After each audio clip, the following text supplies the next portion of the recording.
भारतीय संविधान के स्रोत, यानी कि भारतीय संविधान को बनाने में किन किन तत्वों ने महत्वपूर्ण भूमिका निभाई, इस लेसन में हम पढ़ेंगे। ठीक है, भारतीय संविधान के मुख्य स्रोत, ये हमारा एक प्रश्न बनता है जो इस चैप्टर में है, एक प्रश्न बनता है। ठीक है, भारतीय संविधान के मुख्य स्रोत।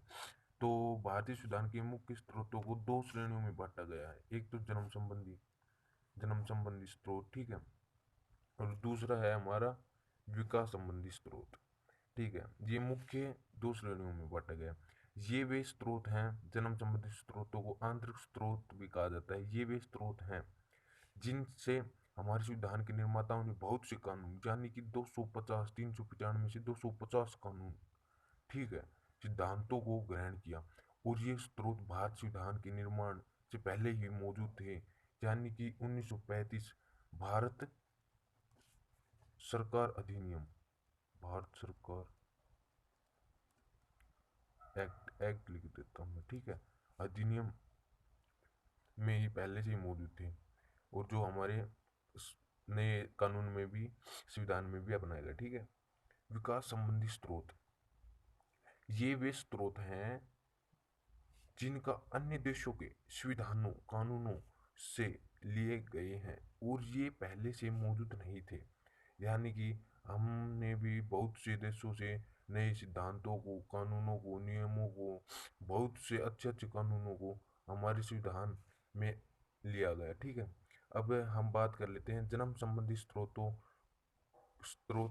कौन कौन से थे। ठीक है, तो जो रॉबर्ट एल हाईग्रेव थे, उन्होंने बताया है कि जो हमारा संविधान है उसमें 395 अनुच्छेदों में से 250 अनुच्छेद हैं, वो भारत सरकार अधिनियम 1935 से लिया गया है। ठीक है, 1935। हाँ, तो मैं क्या बता रहा था, जो डी डी बसु है ना, उसने बताया कि भारत संविधान का 75% भाग है ना, वो भारत सरकार अधिनियम 1935 से लिया गया है। ठीक है, और इसमें कोई संदेह भी नहीं है। सही बात है भाई, जो निम्नलिखित बातों से स्पष्ट हो जाएगा। ठीक है, जो तो पहले नंबर पर हमारा आता है तत्व जो संविधान सिद्धांत लिया गया है, भारत संविधान, भारत सरकार अधिनियम से, संघ शासन व्यवस्था, यानी संघ मतलब कि केंद्र, शासन मतलब कि सरकार, और व्यवस्था मतलब कि व्यवस्था। ठीक है, संघ मतलब कि केंद्र, जो हमारा जब भारत आज़ाद हुआ तो हमारे देश को 565 रियासतों में विभाजित किया गया था, तो उसको एक राष्ट्र के रूप में, संघ शासन एक राष्ट्र के रूप में इकट्ठा करना, ये भारत सरकार अधिनियम 1935 में भी था और जो हमारे संविधान में भी अपनाया गया। ठीक है, अब आता है संघ तथा राज्यों के बीच शक्तियों का विभाजन। संघ मतलब केंद्र और राज्य मतलब कि जो हमारे राज्य है, उनके बीच शक्तियों का विभाजन।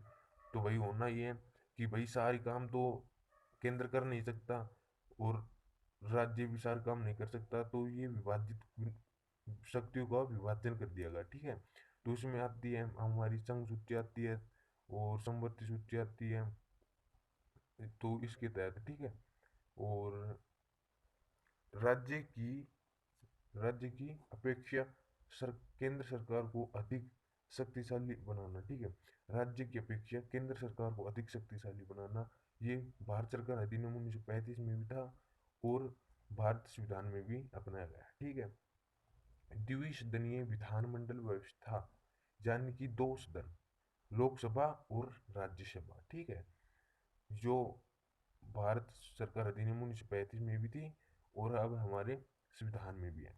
अब ये आता है अनुच्छेद 365, जो मेन रीजन है वो अनुच्छेद 365 है। ठीक है, इसने हमारे देश को बहुत कमजोर किया है कि जब राज्यों में संवैधानिक व्यवस्था, ठीक है, मैंने लिखा नहीं यहाँ पे संवैधानिक, संवैधानिक व्यवस्था फैल हो जाती है ना, तो वहां पर उस राज्य में 365, अनुच्छेद 365 के तहत वहां पर राष्ट्रपति शासन व्यवस्था लागू हो जाती है। और जो भारत सरकार अधिनियम अनुच्छेद 393 में था, ठीक है, वो अब आता है अनुच्छेद 352। क्या है 352?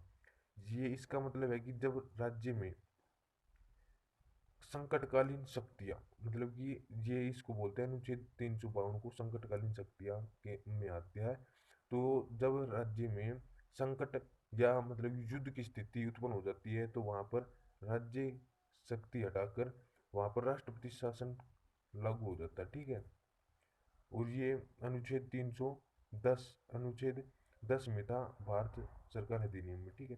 कुछ विशिष्ट वर्गों के लिए संरक्षण, यानी कि अनुसूचित जनजातियाँ, अनुसूचित जनजातियाँ, ठीक है, जनजातियाँ, और जो पिछड़े वर्ग थे ना उनके लिए आरक्षण, पढ़ाई में, नौकरियों में और उद्योगों में अनु संरक्षण दिया गया है, ताकि वो भी अपना जीवन सुधार सके। अनुच्छेद 251 क्या है, ठीक है। इसमें केंद्र और राज्यों के बीच जब विरोध की स्थिति उत्पन्न हो जाती है ना, विरोध की स्थिति उत्पन्न हो जाती है, तो उससे निपटने के लिए एक कानून बनाया गया था, अनुच्छेद 251, ठीक है। और जो भारत सरकार अधिनियम सेक्शन 107 में भी था, ठीक है। तो अब ये हमारा चैप्टर कंप्लीट होता है। अगर किसी को कोई प्रॉब्लम हुई, मतलब कि कोई प्रॉब्लम आई, तो मुझे कमेंट में बताना, ठीक है। मैं आपका सॉल्यूशन 100% करूँगा, ठीक है। धन्यवाद।